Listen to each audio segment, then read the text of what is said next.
for coming along this morning to this information session where we're going to be talking a little bit about Connect Reflect and this year's programme, and sharing a little bit about the scheme itself and how to go about applying. Before we start, I'm Kate Atkinson. I'm Head of Programmes at CLAW Leadership, and I'm going to introduce my colleague Sarah in a moment when we come to that slide. A note of housekeeping. If you want to access the captions, you can do so by clicking on the CC button in Zoom, and that will bring up the auto captions. This is a Q&A, so as you would expect, there is some time for questions, but if I can ask you just to hold on to those, that will really help my neurodivergent brain. If we can hold on to those till the very, very end, because I might speak to some of the questions that you have, but there will be time at the end to answer all those with you. We are recording today's session, and that will be sent along to you all along with the slides, so you will have those to refer back to if you need to. So quick introduction then. So I'm Kate, I'm Head of Programmes at CLAW, and I've got overview of Connect Reflect alongside the rest of the programming that we offer. But I'm joined today by my colleague Sarah, who is one of the coordinators. Do you want to say a quick hello, Sarah? Yes, hello everyone, good morning, and thanks very much for coming. May have already been connected with me on email and stuff, but if you've got any questions as well following this session, it's my email that you can connect with, and yes, we'll get back to you as soon as possible. Grand, thanks Sarah. Okay, next slide. So a quick overview of a little bit of background information about Connect Reflect. So this is the second year of the scheme that we have been running it. It was piloted in 2025 first. And the scheme came about in response to a piece of research, a major piece of research that CLAW was involved in, working with the Arts and Humanities Research Council, Arts Council England, and the Paul Hamlyn Foundation. And that research was called World of Work. It is on our website if you ever want to have a little look through it. And it's quite an interesting and quite a challenging read in terms of the snapshot it provides of the range and multiplicity of challenges that are facing cultural sector leaders at the moment. I'm sure those challenges will come as no surprise to yourselves as a group of leaders working in the cultural sector, but it shone a light on some key areas that leaders are struggling with at the moment. So the fact that there is financial challenges, that there's the geopolitical challenges that are kind of impacting on the ways that we work, the complexity of the times that we're working in. And of course, all these challenges are coming at leaders from every which angle. So Connect Reflect was designed in response to that piece of research as a way of providing support, individual support for leaders to help navigate those challenges that we're experiencing at the moment. And we're really delighted that following on from the evaluation last year, that Arts Council England are supporting this second phase of the programme for 2026. So really welcome their support and involvement in the programme. Essentially, Connect Reflect comprises two pieces of programming. So there are facilitated peer learning groups, which I will speak about in a little bit more detail in a moment, and one-to-one coaching. And again, I will speak to that more in a moment. So those are the two elements. And if you're applying to the programme, if you decide to go ahead and apply, you'll be applying to one or the other, not for both. Participants on the programme are leaders within organisations in England. And as participants, you can have a leadership role that may be executive, or it might be an artistic leadership role. So both those types of leadership are included in terms of like your eligibility as a participant. For this round of the programme, we've got a continued prioritisation for global majority leaders, for deaf, disabled and neurodivergent leaders. We have a target in terms of numbers of national portfolio organisations, investment principal support organisations, and priority place leaders, so organisations that are based within Arts Council priority places. And recipients on the programme, those taking part, do need to be based in England because the scheme this time is funded through Arts Council England. The aims of the programme, responding back to that World of Work research, are to provide support, to provide mechanisms for leaders to access different types of support, To be able to access connections, that was one of the areas that was identified through World Work. There's a sense of sort of isolation for many leaders at the moment. There's a sense that they're going it alone and shouldering the weight of some of the challenges alone. So Connect Reflect is here to provide opportunity for connection. As with much of Core Leadership's work, the programme is structured around self-reflection, and that's a kind of key facet of the way that we work. We have an emphasis on leaders looking inside to identify where there may be actions to take and kind of areas to develop. And so self-reflection is a kind of key aspect of the programme. And another aim is to support and grow leadership. So it might be about developing confidence. It might be about some aspects of kind of developing your personal skills, your knowledge, your experience and insights. We're offering it at a subsidised rate, so the funding is supporting and underpinning the costs of the programme, but there is a cost to participants still to take part. So the two sets of fees are, it's £90 plus VAT for the coaching element, that's for the 3 sessions in total, so it's £30 plus VAT for each coaching session. And for the peer learning, it's £30 plus VAT. And in terms of the numbers of spaces we have for this round of the programme, we've got up to 75 coaching places on the programme and up to 100 spaces on the peer learning groups. So that's the kind of numbers that we have available. Can you put the next slide up, Sarah, please? So a little bit more information now then about those 2 strands of information. Peer learning groups. So what are they? These are essentially, they are a series of 3 online small group sessions.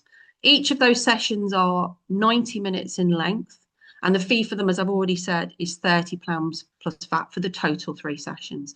They are small group sessions, so you'll be in with a small group of peers up to 10 people. They are going to be run on Zoom, and generally speaking, they are roughly about a month apart. So that you'll have a cycle of 3 sessions, 1, another month, 2, another month, and then goes past. Those sessions are facilitated, and I'll tell you a little bit more about who those facilitators are later on. In terms of what they are confidential spaces for exchange, support, and ideas. So you'll be meeting with peers supported by a facilitator. That is a safe space, as safe as we can psychologically make a space, and there will be some parameters around how we hold those spaces, which I'll talk to later. But they are spaces where you're able to confidentially share issues and challenges. And really, just to sort of in a nutshell describe what the peer learning group is, it's a kind of assembly, a little small group of critical friends. So you will meet and get to know those people. They will all come with different perspectives. So you'll be coming from your own leadership context, your own subsector within arts and culture, your own type of work and kind of way of working as a leadership, all coming with different set of experiences. And you will be there to support each other, but to gently challenge as well, ask questions of each other and probe and offer kind of provocations to how each of you may be able to kind of work forward with challenges, and also to put ideas into the pot. You know, where can you support through bits of experience, insights, ideas that you've explored as a leader that might help a member of your peer learning group. The groups will be structured, so they will be held by a facilitator. There will be a shape to them.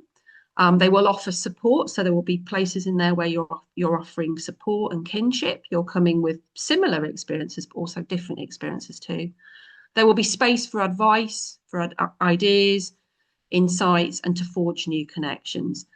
And the themes that you'll explore through those sessions will be shaped by the group's members. So you will input into the content thematics for those sessions.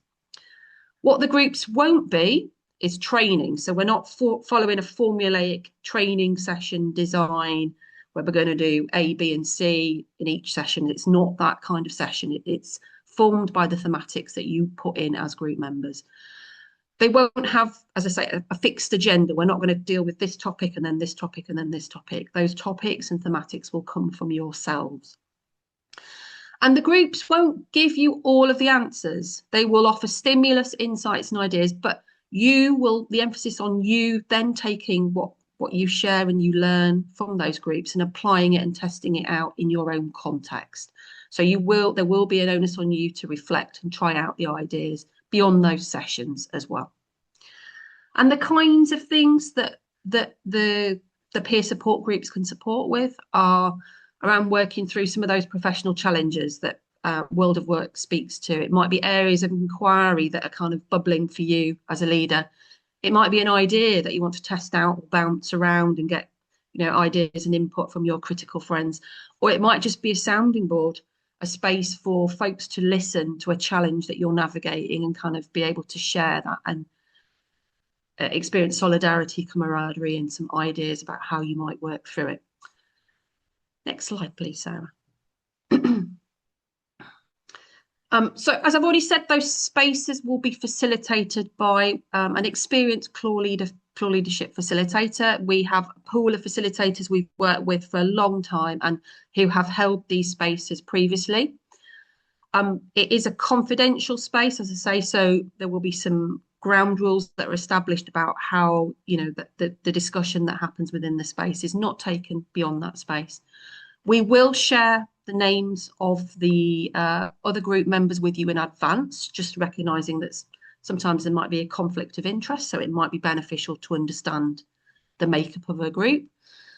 And we will be shaping how you will work together. You will spend some time with your facilitator working exactly what that looks like out for each group. So it might be things around how you want to work accessibly, the needs of the group membership and how you would like that hot space to be held.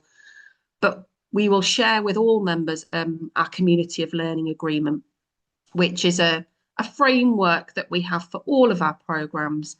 And it's an articulation of how we hope to work together in a learning space and some of those, ways of working, some of the red lines and non-negotiables, but also some of the kind of ways of sort of encouraging thinking and exploration and curiosity. So the Community of Learning Agreement, or the CLAG as it's affectionately known, will be shared with you in advance of any sessions.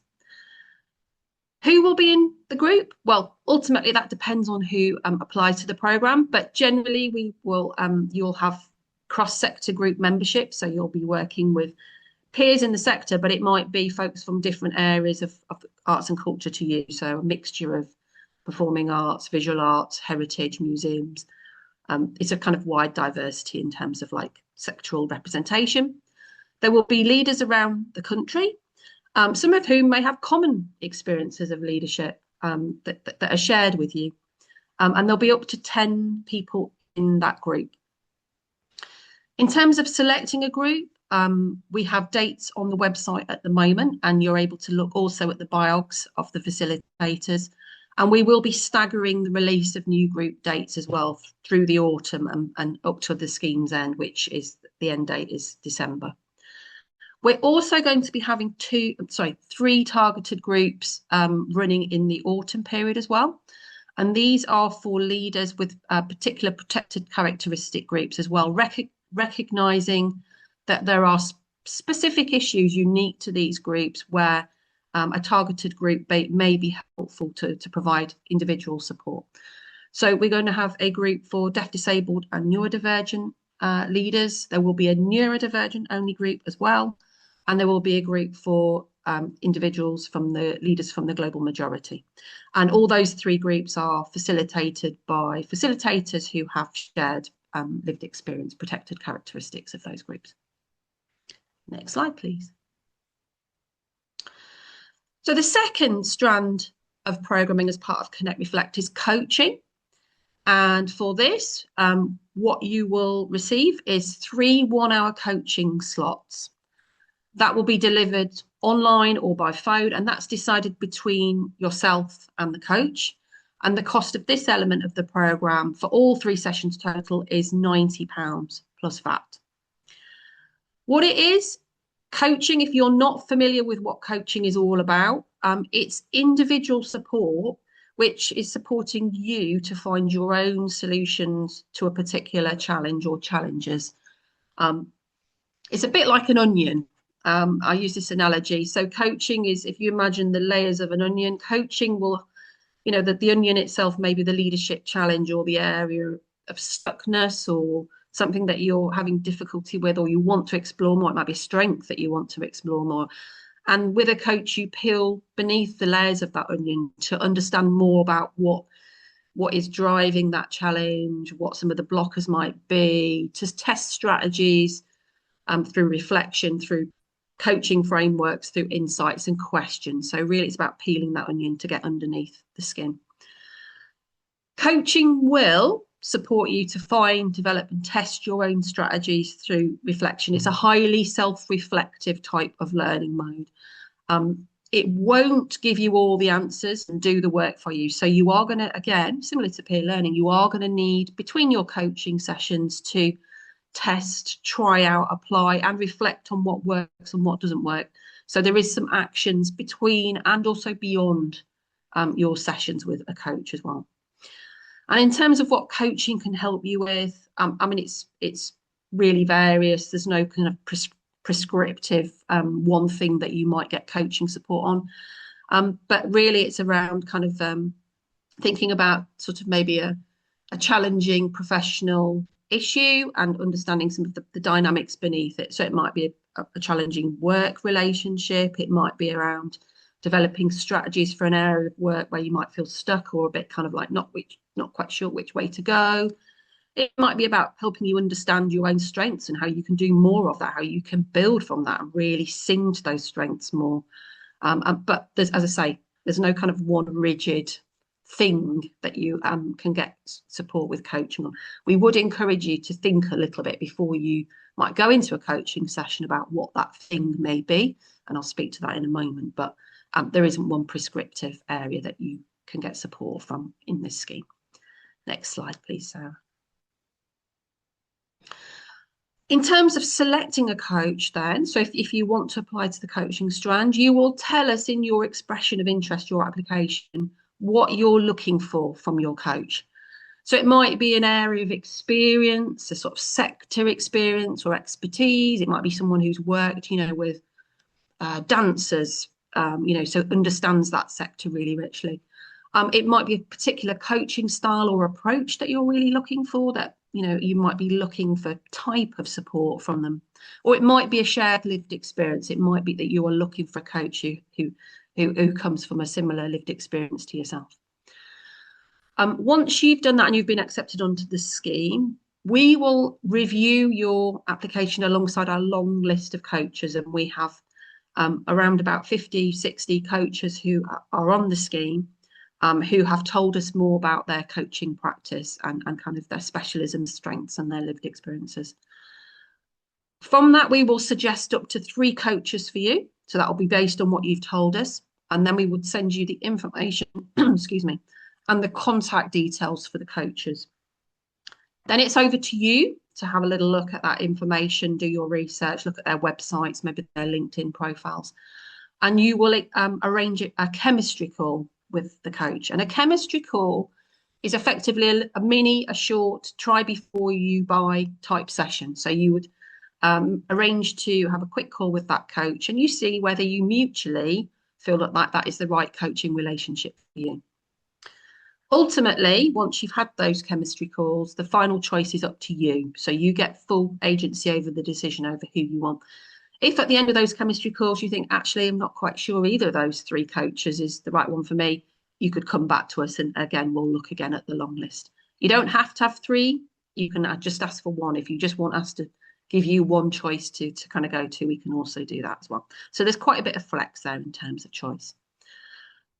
And then once you've initiated your choice, you've connected with your coach, you're happy with that choice, you've had the chemistry call, you will then meet with your coach. The dates and the pace of those 3 sessions are set by you and the coach. It might be that you, because of the question you want to explore, the area you want to explore with your coach, that you have a sort of sense of when the natural timeline for them makes sense. It might be something's going on within your work at the moment, so clustering those sessions around that might be helpful. You might want to space them out a little bit more as well. That's up for you to decide with the coach. And as I say, the questions that you're exploring will inform that. And who are the coaches? We've got a wide list of coaches who are all established practitioners. So they've all been coaching for a minimum level of time. They have insurances and have had training in place, and also they've got supervision in place as well. So we have a long list who've all got experience in working in the sector and kind of working with leaders just like yourselves. Next slide, please. So in terms of maximising the impact of the scheme, we recognise that three peer learning groups or 3 coaching sessions is not a massive amount of time. So we understand that that's the finite resource that we have available through the scheme, but there are ways that you can maximise the impact of that support. So that we're doing a couple of things ourselves, and we will be encouraging yourselves to do a couple of things as well. So you can start to think now, if you're going to apply to the scheme, about the kind of support that you think feels best for you. Do you want to work with a group of your peers? Do you want to work individually with a coach?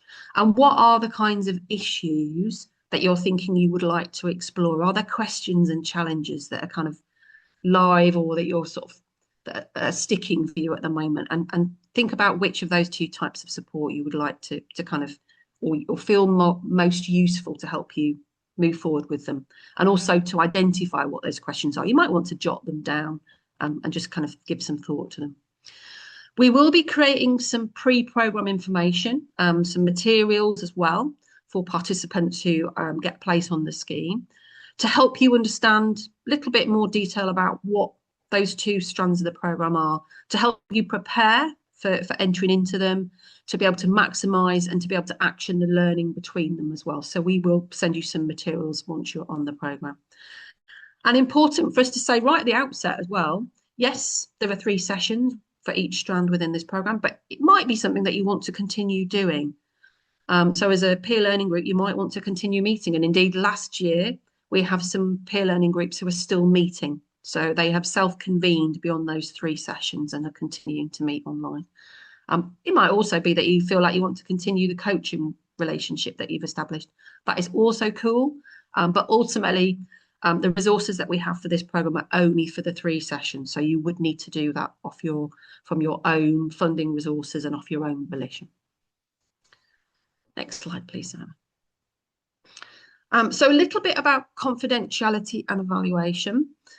For both these strands of activities, because some of the nature of what is shared may be quite personal, it might be specific to your.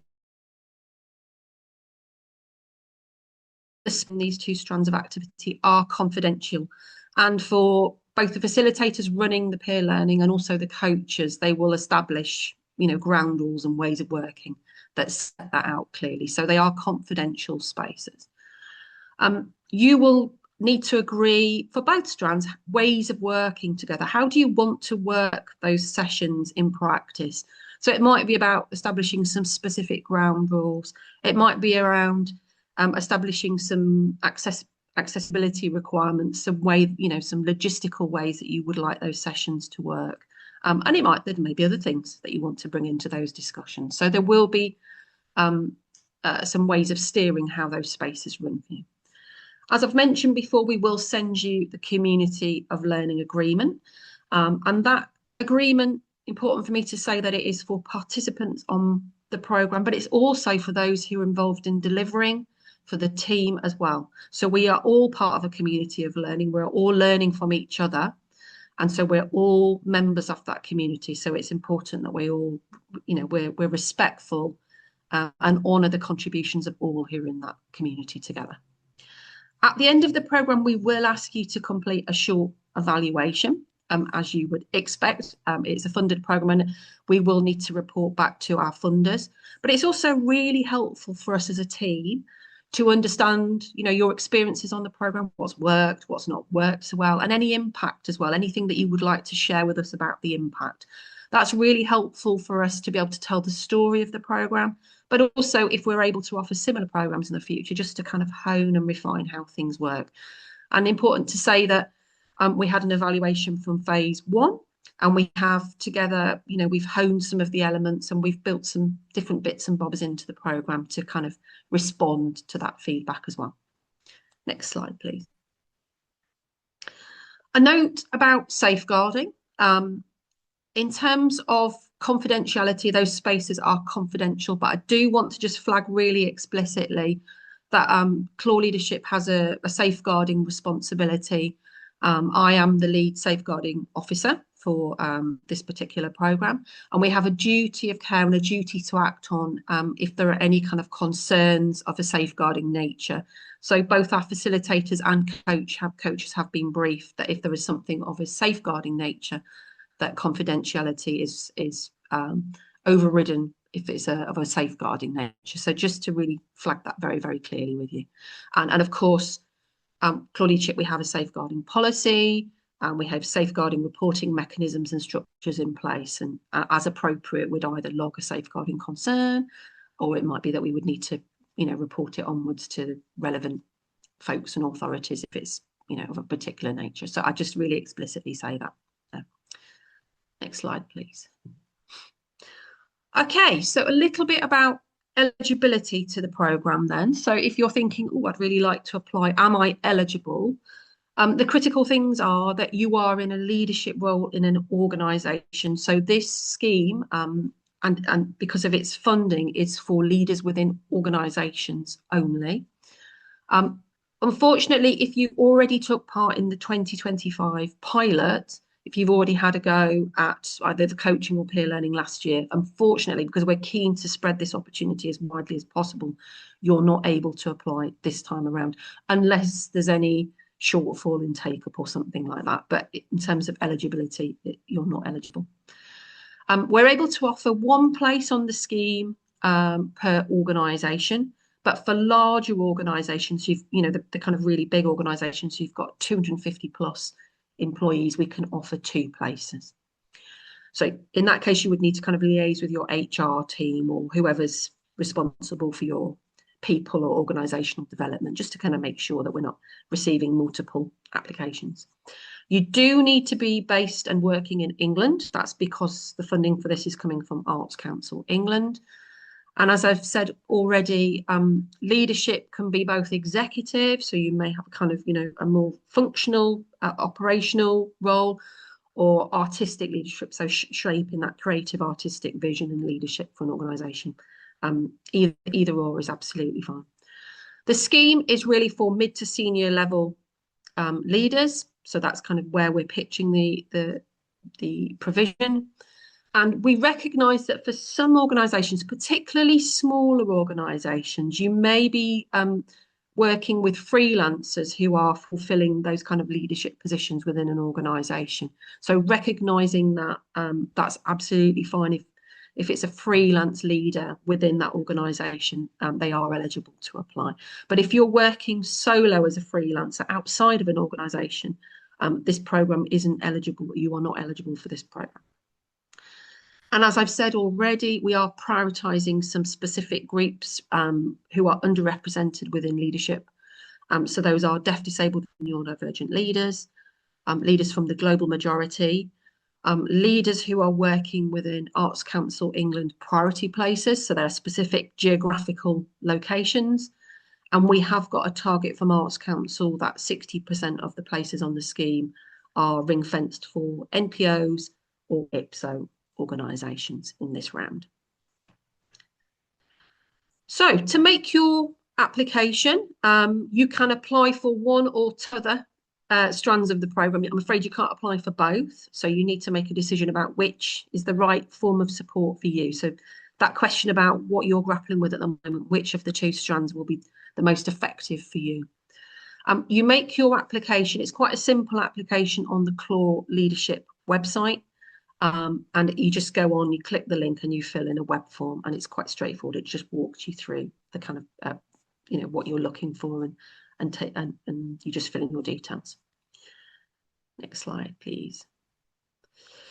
In terms of payments, if you're accepted onto the programme, so these are subsidised fees, so the Arts Council funding is supporting the main bulk of the cost of the programme. For coaching, again, it's £90 plus VAT, which is the total for all 3 sessions. So it's 30 plus VAT for each of them. And for peer learning, it's 30 plus VAT for the 3 sessions.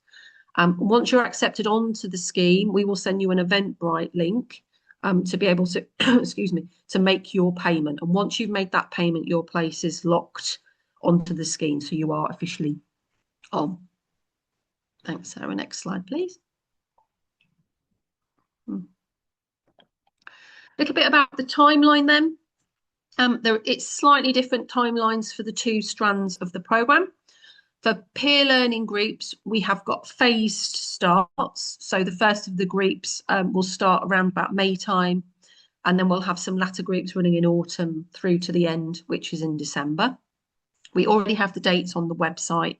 And there's also an option when you apply to request the information about the autumn date. So you can do that if you want to too. Places will be offered at the beginning of May. And I think we've got the deadline. Yeah, the deadline's at the bottom. So for peer learning groups, Thursday, the 30th of April is your deadline to apply. For the one-to-one coaching, these sessions can basically take place anytime between May through to December. And as I said before, the time, dates and pace will be agreed mutually between yourselves and the coaches. Places on the poaching, not poaching, we're not doing any kind of poaching or gamekeeping here. Places on the coaching scheme will be offered at the end of May. And the deadline for a coaching application is Wednesday, the 6th of May, 2026. Next slide, please. Oh, that's the end. So we're on to questions. Okay, do you want to stop? Yeah, brilliant. Thanks, Sarah. I'm happy to take, let me fire up the chat. Happy to take questions from the chat, or if you'd rather pop your hand up with the little gadget at the bottom, the raise hand gadget, would like to speak, happy to take them from yourselves. Sarah, I might need your help spotting if there's anyone got any questions.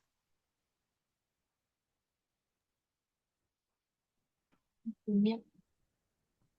Esther. Hi, Esther. Yeah, hello. Would you be able to give some examples from the pilot of what type of things people brought to the groups or to the coaching and how they benefited? Sure. I mean, it's difficult because we're not privy to the really specifics of the kinds of conversations that happen. As you expect, it's confidential, so we're not involved in that. But we are aware that the kinds of things that kind of people spoke to kind of navigating was around difficult professional relationships. So it might be with, a challenge with maybe board members and kind of some strategies to kind of explore and work through that and make the relationship more effective, to kind of, deal with some of the interpersonal challenges of that, but also kind of how that then impacts in terms of operating efficiencies and kind of, strategic decision making and things like that. It might be around feeling a sort of loss of professional mojo and just feeling like the stress of kind of what's going on means that people are sort of stuck in a particular place with their leadership and they've kind of lost that sense of inspiration and fulfillment that has previously driven them. So it's kind of about reconnecting with that through the support of a coach or peer learning group and kind of, rediscovering and kind of reconnecting with that. It could be around, a very specific scenario. You've got a problem with a particular strand of work, and I'm thinking about peer learning here. You might want some insights to kind of how you might drive that forward or something. It's really, really varied, really, really varied, and yeah. Okay, thank you. That's useful to get a bit more of a sense. Thank you. Yeah. Got some questions in the chat, Kate. Oh, thanks, Sarah. Okay. Katie, will access costs be covered?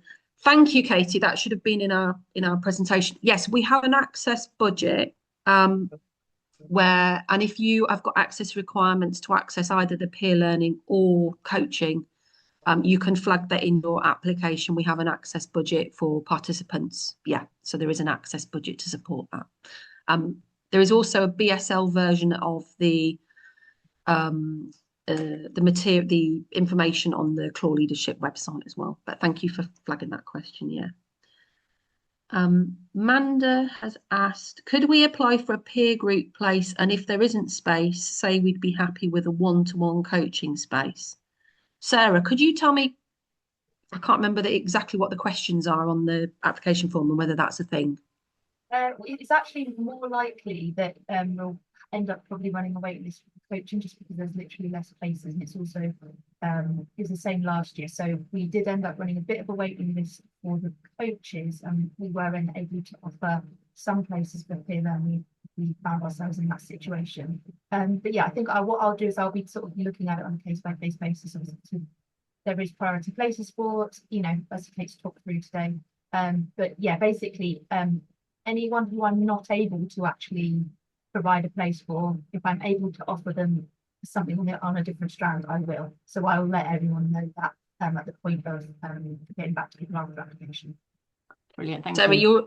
You're actually a little bit croaky Daleki, so in case that a little bit, only a tiny bit.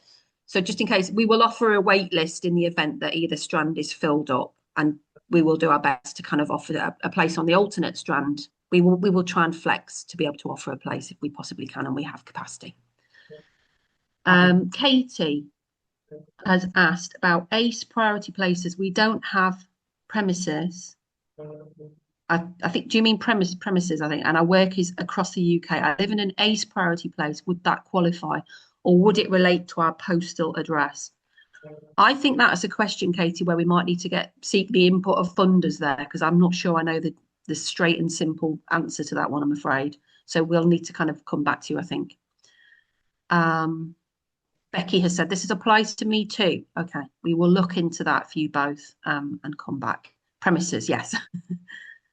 Great, we will look into that. I know that sometimes there might be some quite specific, context specific or sort of niche questions around eligibility. If you've got a question that you're not quite sure about that hasn't been addressed through this information, session, a situation that's quite unique and a little bit different, if you want to ping us an email and Sarah or I will have a little look and just kind of be able to give you a more sort of specific steer, that might be the kind of way to go. Any more questions from anyone?